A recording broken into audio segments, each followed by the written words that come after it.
Britain की एक अदालत में एस्ट्राजेनेका वैक्सीन के साइड इफेक्ट्स को लेकर कंपनी ने बात बताई थी, जिससे दुनिया भर में इसके खतरे को लेकर बात हो रही है। भारत में वैक्सीन को लेकर एक्सपर्ट्स का कहना है कि पैनिक की जरूरत नहीं है। और क्या कुछ कहा एक्सपर्ट्स ने, रिपोर्ट में देखिए।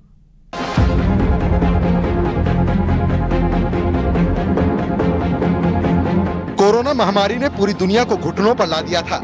एस्ट्राजेनेका वैक्सीन के खतरनाक साइड इफेक्ट खून के थक्के जमने की बात इस वक्त पूरी दुनिया में हो रही है।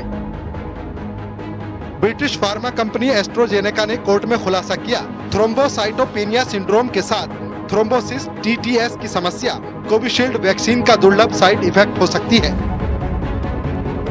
वैक्सीन से हार्ट अटैक आने की बात हो रही है, उससे लोगों की चिंता बढ़ी है। भारत में एस्ट्राजेनेका वैक्सीन को कोविशील्ड के नाम से लगाया गया था।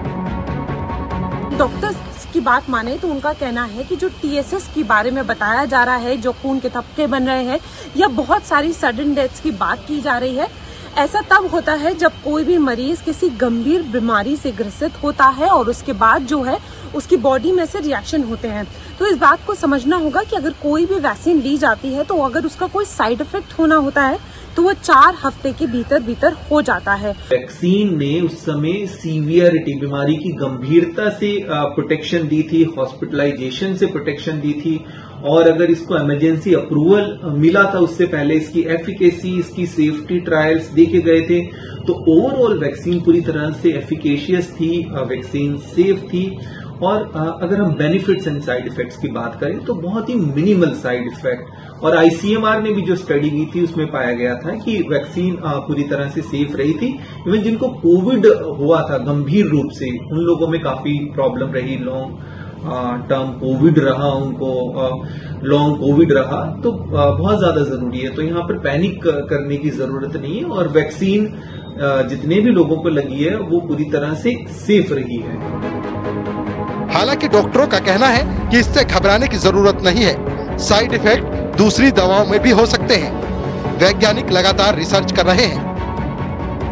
अगर भारत की बात करें तो भारत में जो है अभी ऐसी कोई बात नहीं उठी है, और डॉक्टर्स का भी कहना है कि अब तक जो वैक्सीन है वो कहीं ना कहीं सेफ रही है और लोगों को पैनिक होने की जरूरत नहीं है। जीते जी इंसान वजूद की लड़ाई लड़ता है, ये सब जानते हैं, लेकिन अलवर में एक परिवार निगम के चक्कर महज इसलिए काट रहा है क्योंकि वो मृतक सदस्य की मृत्यु का सबूत नहीं दे पा रहा। परिवार ऐसा नहीं कर पा रहा तो जाहिर है निगम भी मृत्यु प्रमाण पत्र जारी करने से इनकार कर रहा।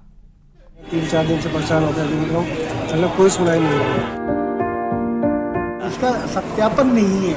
5 दिनों से चक्कर काट रहा है और राकेश शर्मा जी कह रहा है कि फर्जी मौत है ये। तो जांच के बाद जारी कर दिया जाए। जिंदगी का अंत मतलब मौत, लेकिन अलवर नगर निगम अगर सत्यापन ना हो तो मौत को भी फर्जी मौत बता सकता है। दरअसल नगर निगम के रजिस्ट्रार राकेश शर्मा पर वार्ड 13 के पार्षद ने गंभीर आरोप लगाए हैं। उन आरोपों पर भी बात करेंगे, लेकिन जरा पार्षद घनश्याम सोनी के इस बयान को सुनिए। वार्ड नंबर 13 का मामला है और असंख्य में इस बच्चे राहुल के पिताजी अभी एक हुए 25 का तारीख को, और 25 से 26 और 27 को क्रिया करने के बाद वहाँ पर कोई कर्मचारी नहीं था। और राकेश शर्मा को खूब अच्छी तरह पता है कि 30 की शमशान घाट में कोई कर्मचारी नहीं है, और फिर भी इनसे ये बच्चा पिछले 5 दिनों से चक्कर काट रहा है और राकेश शर्मा जी कह रहा है कि फर्जी मौत है ये। सुना आपने, 25 अप्रैल को वार्ड 13 के रहने वाले प्रहलाद की गंभीर बीमारी के बाद मौत हो गई। उनकी मौत के बाद से परिवार मृत्यु प्रमाण पत्र के लिए नगर निगम के चक्कर काट रहा है। राकेश शर्मा का साफ कहना है कि उनके पास जब तक उनकी मौत के सबूत नहीं होंगे वो मृत्यु प्रमाण पत्र जारी नहीं कर पाएंगे। बहुत फर्जी नहीं है, अच्छा, इसका सत्यापन नहीं है। या तो हमारा कोई कर्मचारी शमशान घाट पे होता तो उसकी रिपोर्ट के आधार पर हम जारी करते हैं, या हमारे संबंधित वार्ड जमादार या इंस्पेक्टर की रिपोर्ट में जारी करते हैं, तो जांच के बाद जारी कर दिया जाए। नियम के मुताबिक मृत्यु प्रमाण पत्र या तो शमशान घाट में मौजूद कर्मचारी की रिपोर्ट के आधार पर जारी होता है, या फिर वार्ड जमादार और इंस्पेक्टर की रिपोर्ट पर जारी किया जाता है।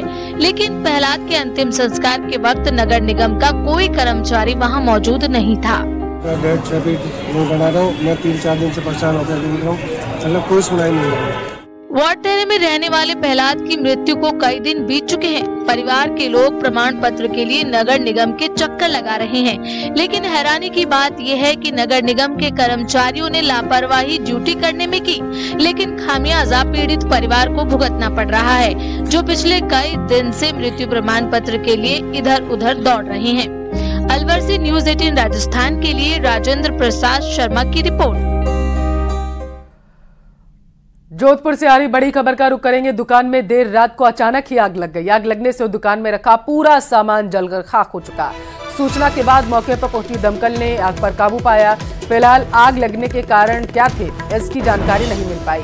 12वीं रोड क्षेत्र की यह घटना बताई जा रही है। तो बड़ी खबर आपके टेलीविजन स्क्रीन पर, जब हड़कंप मच गया इलाके में उस वक्त जब देर रात अचानक बताया जा रहा है आग लग गई। हालांकि आग किन कारणों से लगी इसके बारे में जानकारी नहीं मिल पाई है।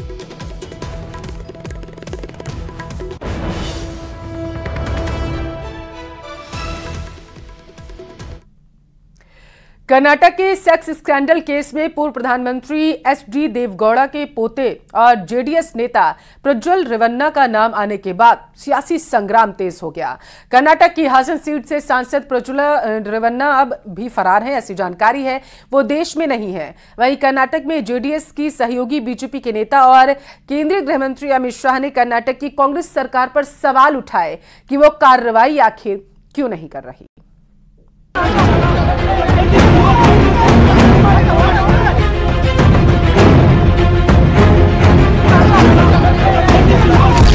महिलाओं के साथ यौन शोषण के आरोप जेडीएस सांसद प्रज्वल रेवन्ना पर लगे, लेकिन यूथ कांग्रेस के कार्यकर्ताओं ने बेंगलुरु में बीजेपी के दफ्तर के बाहर हंगामा खड़ा कर दिया। ऐसा इसलिए क्योंकि कर्नाटक में बीजेपी जेडीएस के साथ मिलकर चुनाव लड़ रही है। कांग्रेस नेता प्रियंका गांधी ने तो जेडीएस के बहाने सीधे प्रधानमंत्री पर ही उंगली उठा दी। कर्नाटका में एक बहुत बड़ी बात निकली है कि उनके साथ जो मंच पे खड़े थे, जिनके लिए मोदी जी ने वोट मांगा, उन्होंने हजारों महिलाओं के साथ दुष्कर्म किया, हजारों महिलाओं के साथ।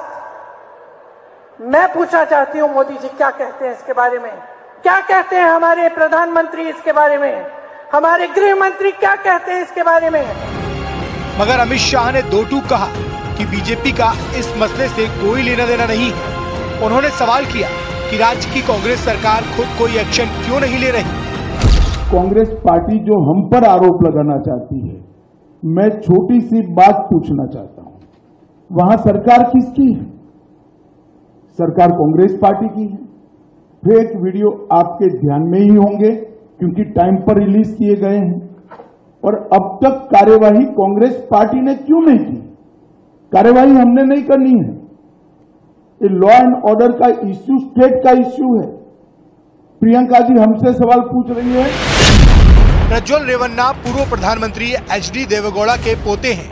वो कर्नाटक के हासन से सांसद हैं और इस बार भी वो वहीं से चुनाव लड़ रहे हैं।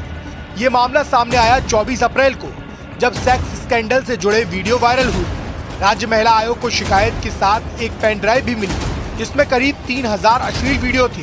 इस दौरान रेवन्ना के घर काम करने वाली महिला ने भी उनके खिलाफ शिकायत दर्ज करवा दी। इस वजह से जेडीएस ने प्रज्वल रेवन्ना को पार्टी से निलंबित कर दिया। मगर इस पूरे मामले के पीछे राज्य के उप मुख्यमंत्री डी.के. शिव कुमार का हाथ बताया। Only yesterday in our electronic media, one channel, he exposed, he spoken with that media, he disclosed that that cassette was handed over to Deputy Chief Minister before I think 2 or 3 months back. So do you think D.K. Shiv Kumar is responsible behind this? He is the main, if anything moral right is there with Siddaramaiah. He is an advocate, not only a Chief Minister. If any responsibility is there, he must dismiss this man. मगर DK. Shiv Kumar ने इस case से अपना पल्ला झाड़ लिया। No one in Karnataka believes Mr. Kumaraswamy. Every day he changes his stand. Every day he tries to deviate things. This is his political history and his political story. BJP नेता अमित मालवीय ने भी आरोप लगाया कि डी.के. शिव कुमार के पास वो pen drive 3 महीने से थी, तो तब से कोई एक्शन क्यों नहीं लिया गया। हालांकि मामला सामने आने के बाद कर्नाटक सरकार ने एसआईटी बना दी है और अब मामले की जांच तेज हो गई है।